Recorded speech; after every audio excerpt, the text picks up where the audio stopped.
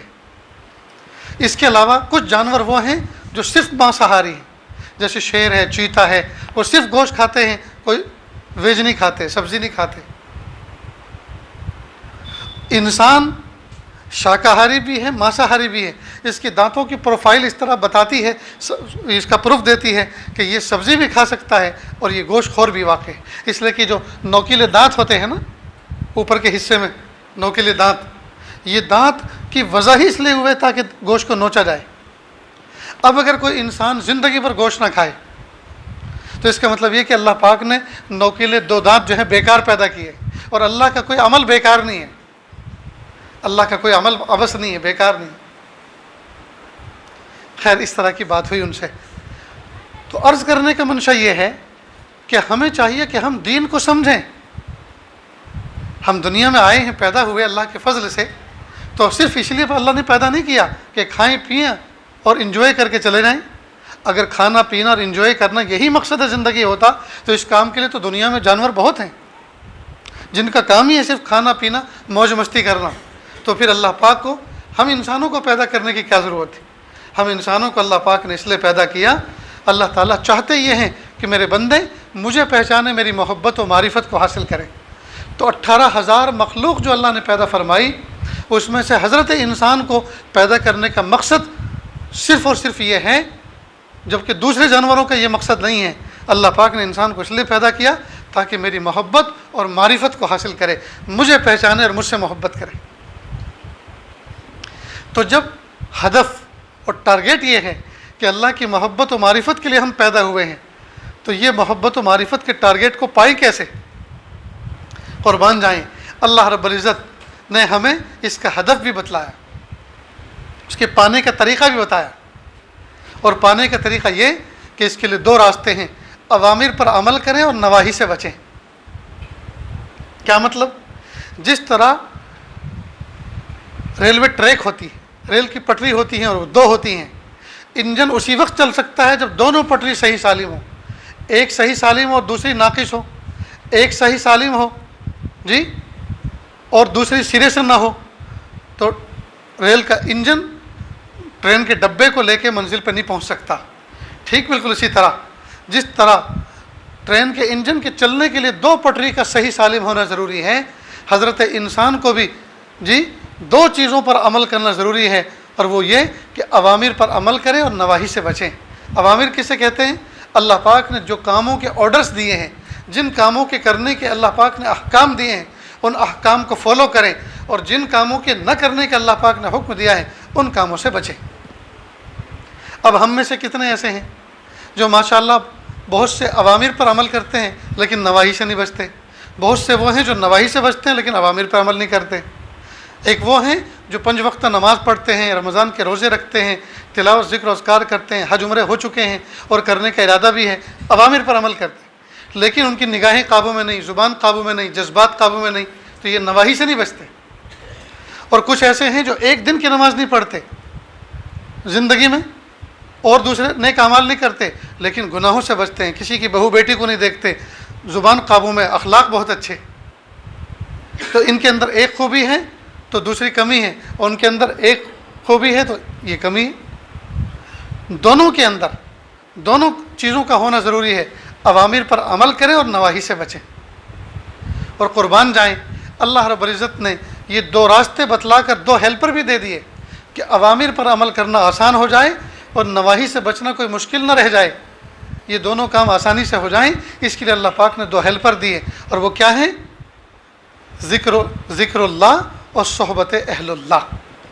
جو بندہ ذکر اللہ کرتا ہے، قرآن پاک کی تلاوت کرتا ہے، اللہ کا ذکر کرتا ہے اور اللہ والوں کی صحبت کو اپناتا ہے، تو ان دونوں کی برکت سے اللہ پاک دونوں پہ عمل کرنا آسان کر دیتے ہیں، یعنی اوامر پر عمل کرنا آسان کر دیتے ہیں، نواہی سے بچنا آسان فرما دیتے ہیں۔ یہ ہے اسلام کا نصاب، یہ ہے سلیبس اسلام کا۔ بس اتنا سا کام کرنا ہے، جن کاموں سے منع کیا ان سے بچیں۔ اور عجیب بات یہ ہے کہ ہم لوگ فزیکل لائف کو نقصان دینے والی چیزیں جو ہوتی ہیں ان سے بچتے ہیں۔ مثلا آپ کسی دوست کے پاس جائیں اور چاکلیٹ بھری ہوئی ڈش لے کر آئے، ایک پلیٹ لے کر آئے چاکلیٹ سے بھری، کہ دنیا جہان کی یہ چاکلیٹیں بڑی قیمتی قیمتی چاکلیٹ ہیں، لیکن ان میں سے کوئی ایک زہر کی ہے، یہ پتہ نہیں ہے کون سی ہے، تو ایک بھی کھائیں گے کوئی؟ یہ جو ڈش بھری ہوئی ہے، یہ جو پلیٹ بھری ہوئی ہے، یہ ساری عجیب عجیب ملکوں سے آئی ہیں اور بڑی خوش ذائقہ ہیں، لیکن ایک چاکلیٹ اس میں سے زہر کی ہے، یہ پتہ نہیں وہ کون سی ہے۔ تو جسم کو نقصان نہ پہنچا دے، کیا پتہ جو میں اٹھا کے کھاؤں وہی زہر کی ہو، تو ہم ایک کو بھی ہاتھ نہیں لگاتے، ایسا ہی ہے نا۔ تو جسم کے نقصان سے بچنے کے لیے ہم اتنی احتیاط کرتے ہیں، پھر روح کے نقصان دینے والے اعمال سے بچنے کی کیوں اہتمام نہیں کرتے؟ بس اسٹینڈ پہ ہم کھڑے ہوں اور اچانک کوئی آدمی ہماری صورت کو دیکھ کے ترس کھائے اور ہمارے پاس آئے اور کہے کہ دیکھو یہ جو بس ابھی آنے والی ہے جس کے انتظار میں آپ کھڑے ہیں، کچھ لوگ آپ کے دائیں بائیں اور بھی کھڑے ہیں، کہ جی ہاں، کہا ان میں جو یہ چشمے والا، یہ جو ہاتھ میں کڑا پہنے ہوئے ہیں، لمبے لمبے ناخن ہیں جس کے، اس کو دیکھ لو، اس کی پہچان ہو چکی ہے، یہ جیب کترا ہے، پاکٹ مار ہے، اس لیے جب بس میں چڑھو تو ذرا خیال رکھنا یہ آپ کے آس پاس میں نہ آ جائے۔ اب وہ آدمی اجنبی ہے، آپ کو کہہ کر گیا، اور اس کے بعد میں 70 امکان ہے، ہو سکتا ہے فراڈ ہو سکتا ہے ہمیں دھوکہ دے کر گیا ہو سکتا ہے ہماری فلم بنا کر گیا ہو، جی ہمیں بیوقوف بنا کے گیا ہو، یہ سب امکان ہے، لیکن مال کی حفاظت کے لیے چونکہ کسی نے آگاہ کیا، لہٰذا ہم راستے بھر اس آدمی سے کنارہ کر کے رہیں گے اور فاصلہ بنا کے رکھیں گے۔ تو مال کے نقصان سے کسی نے آگاہ کیا تو ہم اتنا زیادہ آگاہ ہو گئے، اور پورے راستے ہم بس پہ سیٹ پہ بیٹھنا بھی ہم نے گوارا نہیں کیا، دور دور کھڑے رہے کہ کہیں یہ آدمی ہمارے پاس نہ آ جائے۔ ہم نے اتنی احتیاط برتی، اور اتنے پیارے رب نے فرمایا شیطان تمہارا کھلا دشمن ہے، ذرا اس سے بچ کر رہنا، لیکن ہم نے اس سے بچنے کی کوشش نہیں کی۔ مال کا نقصان دینے والے شخص کے انسان سے بچنے کی کوشش کی، اور ایمان کا نقصان دینے والے ذات یعنی شیطان سے اللہ پاک نے ہمیں آگاہ کیا، لیکن ہم اس سے آگاہ نہیں ہوئے۔ کتنی بڑی عجیب بات ہے۔ اس لیے میرے بھائیو، ہم اللہ تعالیٰ کے احکام کو مانیں، ہم اللہ کے احکام کو فالو کریں، ہم اللہ کے احکام کو سمجھیں، اس میں ہمارا ہی نفع ہے، اللہ کا کوئی نفع نہیں۔ ہم سارے کے سارے اللہ تعالیٰ کے احکام پر آ جائیں، اللہ کی شان میں کوئی اضافہ نہیں ہوگا، ہمارا نفع ہوگا۔ ہم سارے کے سارے اللہ کے باغی طاغی بن جائیں، نافرمانی کریں، اللہ کا بال برابر بھی ہم کوئی جو ہے نقصان نہیں کر سکتے، ہمارا اپنا ہی نقصان ہوگا، اللہ کا کوئی نقصان نہیں ہوگا۔ تو اللہ پاک نے جو ہمیں دین دیا، اللہ پاک نے جو ہمیں اسلام دیا، اللہ پاک نے جو ہمیں شریعت دی، اللہ پاک نے جو ہمیں احکام دیے، خدا کی قسم اس میں میرا اور آپ کا نفع ہے، اللہ کا نفع نقصان نہیں ہے۔ ہمیں چاہیے کہ ہم اس پر عمل کریں، اس پر عمل کریں، تو کریں گے نا انشاءاللہ۔ اس محفل میں نکاح بھی ہے کوئی؟ ممن کو محمدہ، کون ہے دلہا؟ اچھا آپ ہیں، سامنے بیٹھ جائیے، جزاک اللہ۔ تو ان احکام میں جو اللہ پاک نے ہمیں احکام دیے ہیں ان میں سے ایک حکم یہ بھی ہے کہ جب لڑکا لڑکی عمر کو پہنچ جائے، لڑکا لڑکی عمر کو پہنچ جائے تو پھر سنت طریقے کے مطابق نکاح وجود میں آئے، ایک نکاح۔ اب یہ نکاح اتنا آسان تھا، بقول میرے استاد محترم حضرت مولانا ذوالفقار صاحب رحمۃ اللہ علیہ فرماتے تھے کہ قاضی کی 2 جملوں میں اللہ نے کیا تاثیر رکھی ہے کہ سامنے دلہے کو بٹھاتا ہے اور قاضی وقت کہتا ہے، قاضی شریعت کہتا ہے بھائی تلوار خاں کی لڑکی بندوق خاں کا لڑکا، کہو تم نے قبول کی؟ کہ جی ہاں میں نے قبول کی، وہ ہو گیا نکاح۔ یہ 2 جملے کہے، نہ اس میں ہاتھی جڑے نہ گھوڑے ناچے، اور ہو گیا نکاح۔ کتنا آسان ہے۔ جو 2 خاندان دشمن تھے دوست ہو گئے، جو 2 ذات جو ہستی الگ الگ تھی وہ قریب ہو گئی، جو 2 پرائے تھے وہ اپنے ہو گئے۔ تو اللہ پاک نے کیسی تاثیر رکھی اس میں، کتنا آسان کیا۔ تو نکاح کو دین اسلام نے آسان کیا، محبوب صلی اللہ علیہ وسلم نے نکاح کو آسان کیا، اور ہم نے نکاح کو اپنی مالداری کی چوچلوں کی وجہ سے مہنگا کر دیا۔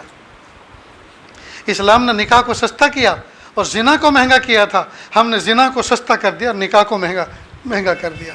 ہائے ہائے، اللہ ہم سب کی حفاظت فرمائے۔ محبوب صلی اللہ علیہ وسلم نے فرمایا کہ افضل نکاح وہ ہے جس میں کم سے کم خرچ کیا گیا ہو۔ اس کا الٹا مطلب یہ نکلتا ہے غیر افضل اور منحوس نکاح وہ ہے جس میں سب سے زیادہ خرچ کیا گیا ہو۔ تو ہم افضل کو چھوڑ کے غیر افضل کی طرف جا رہے ہیں۔ نکاح کو سستا کریں، نکاح کو آسان کریں، نکاح کو مسجدوں میں منعقد کریں، نکاح سے پہلے جو گفتگو ہو اس کا خطبہ اس کو دھیان سے سنیں۔ خطبے میں ابھی آئے گا جگہ جگہ اللہ پاک نے قرآن پاک میں فرمایا اتقوا اللہ اتقوا اللہ اتقوا اللہ، یعنی نکاح تو تم کرنے جا رہے ہو، نکاح کی محفل تو سج چکی ہے، لیکن ذرا میاں بیوی کے تعلقات میں تقوی کا خیال رکھنا، اللہ سے ڈرنا، اللہ سے ڈرنا، اس دیواجی رشتے میں اللہ تعالیٰ کے خوف کو سامنے رکھنا۔ یاد رکھنا تم زندگی کو اس وقت تک کامیاب نہیں بنا سکتے جب تک کہ اس دیواجی زندگی تمہاری کامیاب نہ ہو، اور وہ کامیاب ہوگی تقوی کی بنیادوں پر۔ اس لیے دوستو، میاں بیوی کے تعلقات اگر انبن والے ہوں اور یہ عدالت میں کیس جائے تو عدالت والا قاضی زیادہ زیادہ نان نفقے کا انتظام کر سکتا ہے۔ بھائی اس کے اکاؤنٹ میں اتنے پیسے منتقل کرو، اس کے نام پر یہ گھر کرو، پراپرٹی کرو، ہر مہینے اتنا وعدہ کرو، حلفیہ لکھ کر دو کہ ہر مہینے تو ہم اپنی بیوی کو اتنا خرچ دیا کریں گے۔ تو جج اتنا تو کر سکتا ہے، لیکن وہ محبت کا رشتہ قائم نہیں کر سکتا۔ بیوی عدالت میں جا کے کھڑی ہو جائے اور کہے کہ میرا شوہر مجھے محبت کی نظر سے دیکھتا نہیں ہے جی، اور مجھے اس سے محبت نہیں کرتا، تو بتائیے جج کس طرح سے محبت قائم کرے گا؟ ذرا کوئی تو بتائے مجھے۔ کیا بوسہ دلوا سکتا ہے وہ جی؟ یہ محبت کا توشہ دلوا سکتا ہے، تحفہ دلوا سکتا ہے؟ نہیں، کیونکہ یہ تو وجدانی چیز ہے۔ محبت تو دل کا عمل ہے۔ انسان کے جسم پر قانون چل سکتا ہے، اس کے دل پہ تو اللہ ہی کا قانون چلتا ہے۔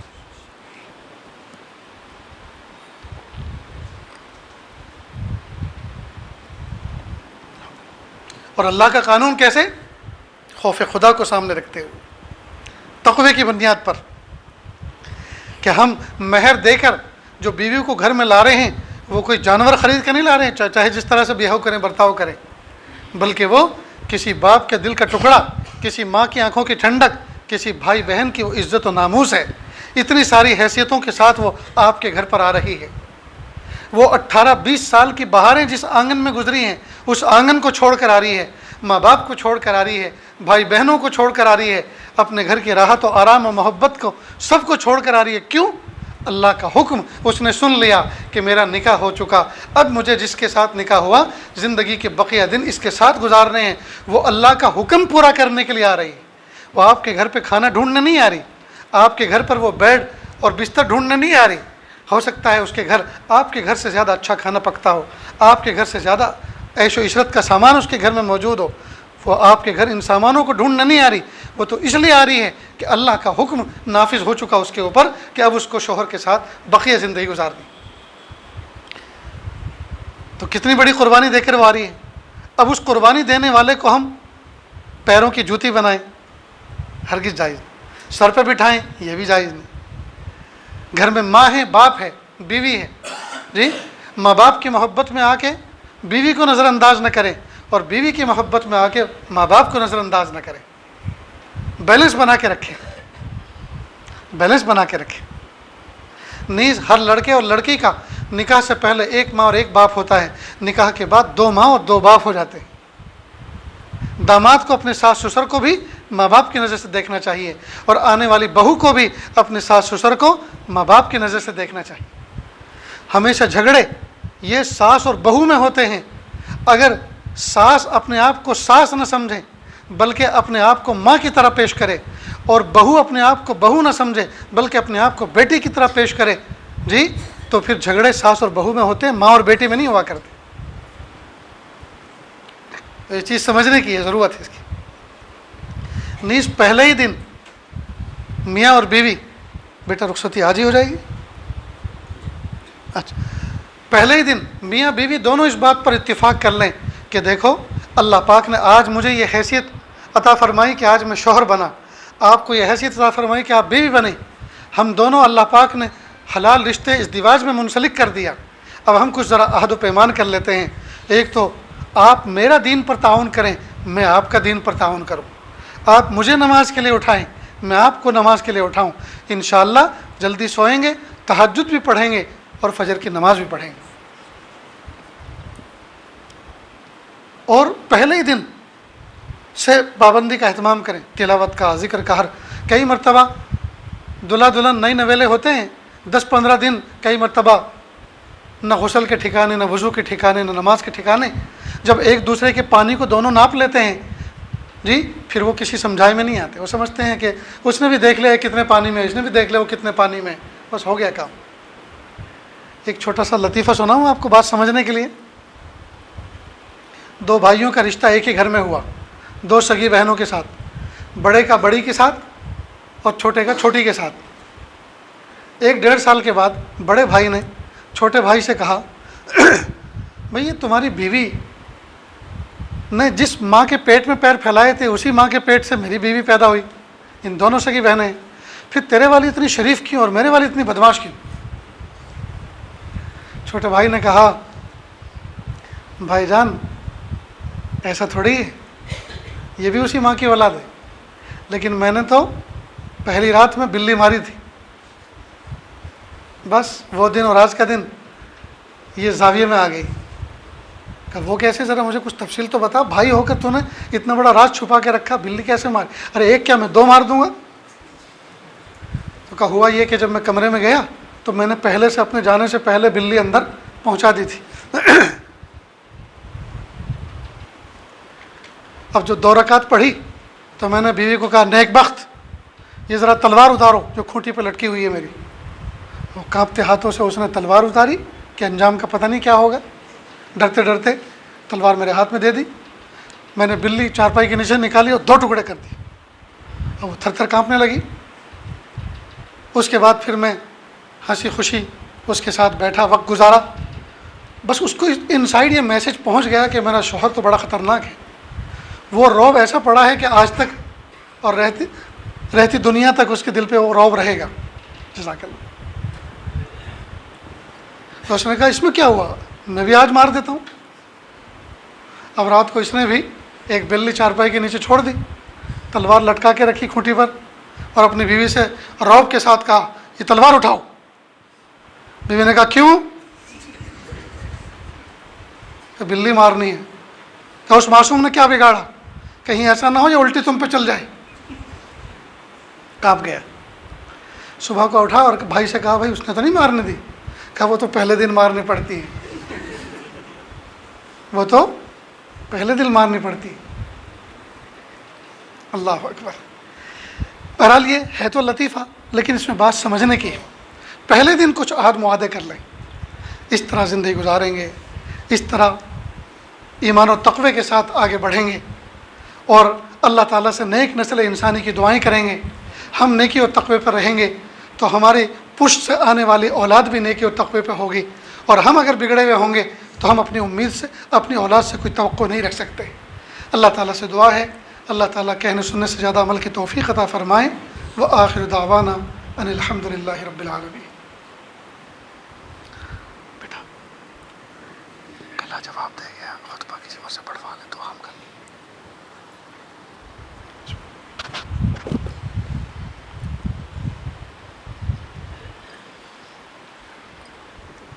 گواہ وکیل سے ایجاب و قبول تو کروا لو بھائی. ان کے جو وکیل صاحب ہیں جو کیس لڑیں گے ان کا وہ آگے آئیں, گواہ بھی آ جائیں. ماشاء اللہ. آپ وکیل ہیں؟ ماشاء اللہ.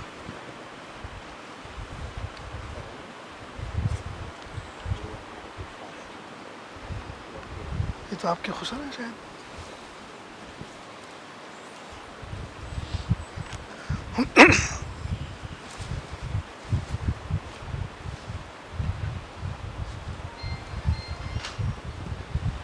دیکھنا کسی اور کا مت پڑھا دینا, اچھی طرح دیکھ لو بیٹا. شیخ سلیم وکیل ہیں. وکیل خلیفہ عبدالحمید ابراہیم اور جواب عبدالمجید. اپنے لڑکی سے اجازت لے لی, کیا پڑھا.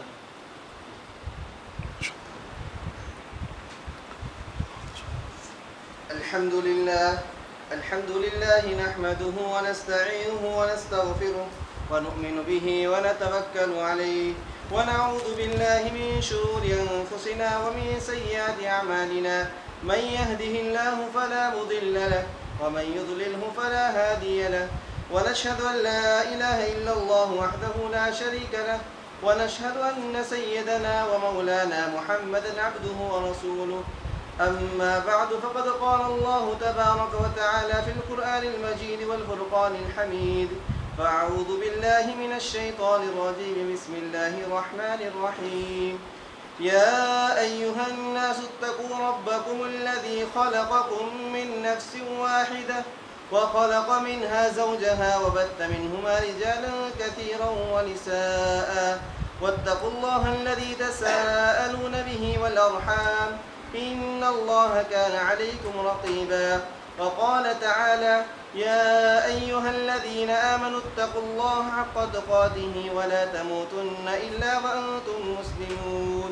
وقال تعالى يا أيها الذين آمنوا اتقوا الله وقولوا قولا سديدا يصلح لكم أعمالكم ويغفر لكم ذنوبكم ومن يطع الله ورسوله فقد فاز فوزا عظيما. وقال النبي صلى الله عليه وسلم يا معشر الشباب من استطاع منكم الباءة فليتزوج فإنه أغض للبصر وأحسن للفرج ومن لم يستطع فعليه بالصوم فإنه له وجاء.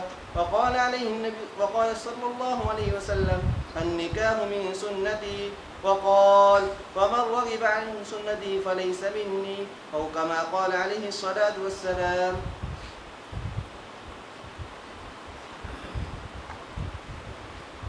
جناب سلیم صاحب,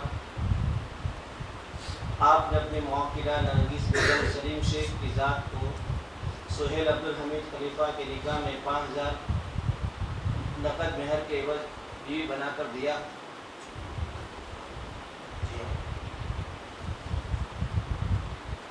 جناب سہیل عبدالحمید خلیفہ. جناب شیخ سلیم صاحب نے اپنی وکالت سے اور ان دونوں وکیل جناب خلیفہ عبدالحمید ابراہیم اور جناب عبدالحمید چراغ کی وکالت سے 5000 نقد مہر کے بعد نرگس بیگم سلیم شیخ کی ذات کو آپ کے نکاح میں بیوی بنا کر دیا. کیا آپ نے قبول کیا؟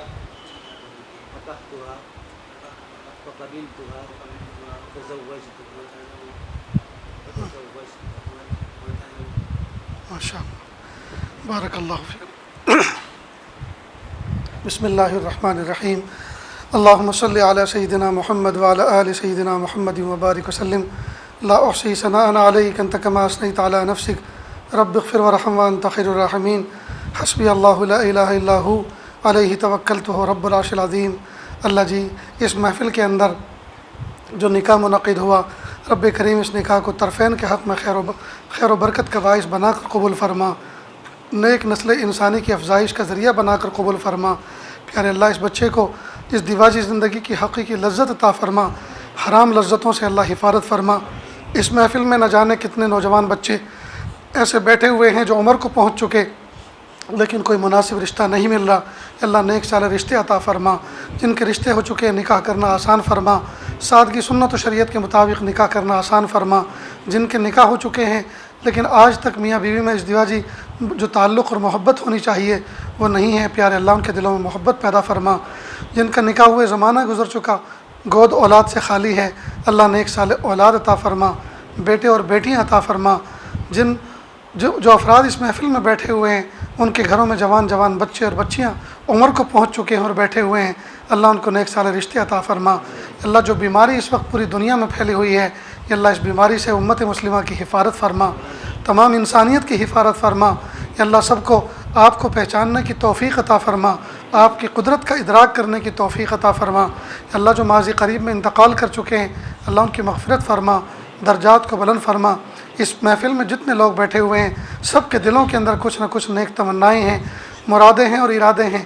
پیارے اللہ سب کے دلی جائز نیک تمناؤں کو پورا فرما۔ وصلی اللہ تعالی علی خیر خلقہ محمد و آلہ و اصحابہ اجمعین برحمتک یا ارحم الراحمین۔